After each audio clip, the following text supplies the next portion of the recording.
रायपुर से बड़ी खबर सामने आ रही है, जहां पर आपको बता दें कि ईओडब्ल्यू की विशेष कोर्ट में आज चैतन्य बघेल की पेशी हुई है। ये बड़ी खबर इस वक्त सामने आ रही है, जहां पर ईडी ने चैतन्य बघेल को कोर्ट में पेश किया है। ईडी चैतन्य के खिलाफ पेश कर रही चालान। ईडी की पेशी के बाद चैतन्य की मुश्किलें बढ़ेंगी। ईओडब्ल्यू मांगेगी चैतन्य बघेल की रिमांड। ईओडब्ल्यू ने लगाया है प्रोडक्शन वारंट के लिए आवेदन। शराब घोटाले केस में हुई थी चैतन्य बघेल की गिरफ्तारी, तो ईओडब्ल्यू की विशेष कोर्ट में चैतन्य बघेल की पेशी हुई है और ईडी ने चैतन्य बघेल को कोर्ट में पेश किया है। अब ईओडब्ल्यू जो है वो चैतन्य बघेल की रिमांड जो है वो मांग सकती है यहाँ पर, और ईओडब्ल्यू ने प्रोडक्शन वारंट के लिए आवेदन भी दिया है। शराब घोटाले केस में चैतन्य की गिरफ्तारी हुई है, जिसके बाद लगातार मुश्किलें जो है बढ़ती हुई नजर आ रही हैं लगातार। और अब जो राज्य सरकार की इकाई है ईओडब्ल्यू, वो भी यहाँ पर चैतन्य बघेल को रिमांड पर ले सकती है और पूछताछ कर सकती है। छत्तीसगढ़ का ये बहुचर्चित शराब घोटाला, जिसमें भूपेश बघेल जो पूर्व मुख्यमंत्री रहे छत्तीसगढ़ के, उनके बेटे हैं चैतन्य बघेल, जो इस वक्त जेल में हैं। इस पूरे मामले को लेकर उस समय के आबकारी मंत्री कवासी लखमा, उनके बेटे पर भी आरोप हैं इस पूरे मामले को लेकर।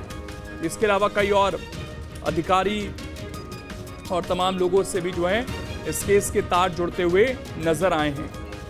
और सबसे बड़ी बात यह कि ईओडब्ल्यू भी जो है अब चैतन्य बघेल की रिमांड ले सकती है। वो यहाँ पर कोर्ट के अंदर जो है आवेदन प्रस्तुत करेगी, अपना प्रोडक्शन वारंट के लिए आवेदन दिया है उसने।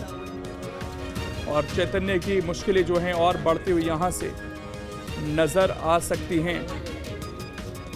ईओडब्ल्यू ने प्रोडक्शन वारंट के लिए आवेदन दिया है। बड़ी खबर इस वक्त आपको बता रहे हैं, शराब घोटाला केस में चैतन्य बघेल की कोर्ट में पेशी ईओडब्ल्यू की विशेष कोर्ट में पेश किया गया है।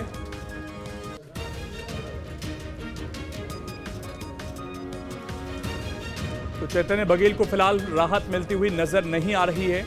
इस पूरे मामले को लेकर हमने देखा था, जब गिरफ्तारी हुई थी उनकी, तो कांग्रेस पार्टी की तरफ से विरोध प्रदर्शन भी देखने को मिले थे, लेकिन उसके बावजूद जो है लगातार यहाँ पर चैतन्य बघेल पर जो शिकंजा है वो कसता हुआ नजर आ रहा है। और ईडी के बाद अब ईओडब्ल्यू भी जो है चैतन्य बघेल को रिमांड पर ले सकती है। ये जानकारी जो है इस वक्त निकलकर सामने आ रही है। और इस वक्त अंकुश हमारे सहयोगी जुड़ गए हैं ज्यादा जानकारी के साथ। अंकुश, क्या अपडेट है? क्या अभी भी वहां पर पेशी चल रही है चैतन्य बघेल की?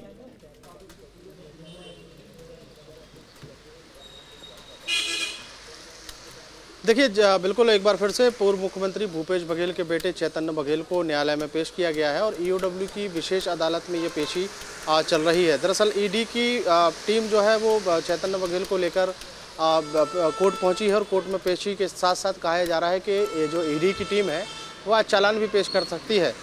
पूरे मामले की अगर बात करें तो छत्तीसगढ़ के जो शराब घोटाला हुआ था, जो 3000 करोड़ से भी ज़्यादा का शराब घोटाला बाद में बन गया, उस पूरे मामले में बड़ी कार्रवाइयाँ हुई हैं। इस पूरे घटनाक्रम में अगर देखें तो कई आबकारी विभाग से जुड़े हुए जो व्यापारी हैं वो इस सलाखों के पीछे पहुंचे हैं। आबकारी विभाग के अधिकारी सलाखों के पीछे पहुंचे और इवन खुद पूर्व आबकारी मंत्री कवासी लखमा भी सलाखों के पीछे हैं। ऐसे में जब कार्रवाई आगे बढ़ती गई तो पूर्व मुख्यमंत्री भूपेश बघेल के बेटे चैतन्य बघेल भी इसकी जद में आए और उनकी गिरफ्तारी की गई। चैतन्य बघेल की पेशी 3 बार हो चुकी है। आज चौथी बार उनको न्यायालय में पेश किया गया है। पहली बार जब पेशी हुई, ईडी ने गिरफ्तार करके जब पेश किया था तो ईडी को 5 दिनों की रिमांड मिली थी। दूसरी बार जब ईडी की पूछताछ के बाद ये पेशी जो की गई, उसके बाद जब पेशी के दौरान प्रवर्तन निदेशालय को रिमांड नहीं मिली थी और रिमांड के तहत ये जो रिमांड थी वो जुडिशियल रिमांड में तब्दील कर दी गई थी। तीसरी बार जब पेशी हुई थी तो वो वीडियो कॉन्फ्रेंसिंग के माध्यम से चैतन्य बघेल को पेश किया गया था और चैतन्य बघेल को पेश जब किया गया था तो न्यायालय ने एक बार फिर से 14 दिन की रिमांड जुडिशियल रिमांड बढ़ा दी थी। अब आज चालान पेश होने के दौरान कहा जा रहा है कि ईओडब्ल्यू जो है उन्होंने भी एक आवेदन लगाया हुआ है। उन्होंने रिमांड लेने के लिए जो आवेदन लगाया है उस पर न्यायालय का क्या निर्णय होगा वो तो न्यायालय के निर्णय के बाद समझ में आएगा। लेकिन एक बात स्पष्ट है कि पूर्व मुख्यमंत्री भूपेश बघेल के बेटे चैतन्य लेकिन अंकुश ये भी बताइएगा कि पहले से ही तमाम जांच एजेंसियां हैं, चाहे वो ईडी हो या और एजेंसियां इसमें रही हों, अब राज्य सरकार की ईओडब्ल्यू भी इसमें आ गई है। ईओडब्ल्यू किस तरह से इस पूरे मामले में जांच चाहती है, क्या जानकारियां हैं, ईओडब्ल्यू की भूमिका क्या रहेगी?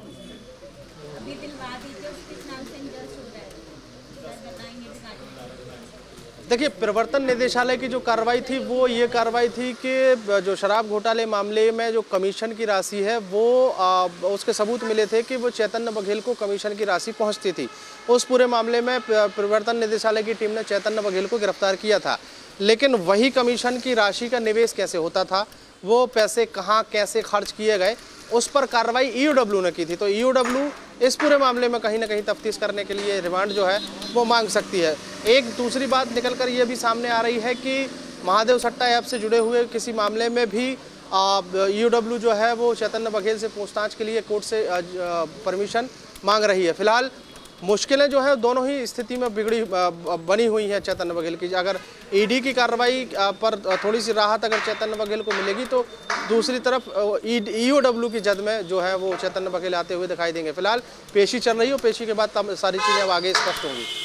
ठीक है, शुक्रिया अंकुश आपका जुड़ने के लिए और जानकारी देने के लिए। तो पेशी के बाद जो है स्थिति स्पष्ट हो पाएगी इस पूरे मामले में, लेकिन लगातार जो है मुश्किलें बढ़ती हुई यहाँ पर नजर आ रही हैं चैतन्य बघेल की, और अब ईओडब्ल्यू भी जो है रिमांड ले सकती है, ये भी अपडेट फिलहाल मिल रहा है। लेकिन पूरी स्थिति जो है जब वो कोर्ट अपना कोई निर्णय लेगा उसके बाद ही स्पष्ट हो पाएगी।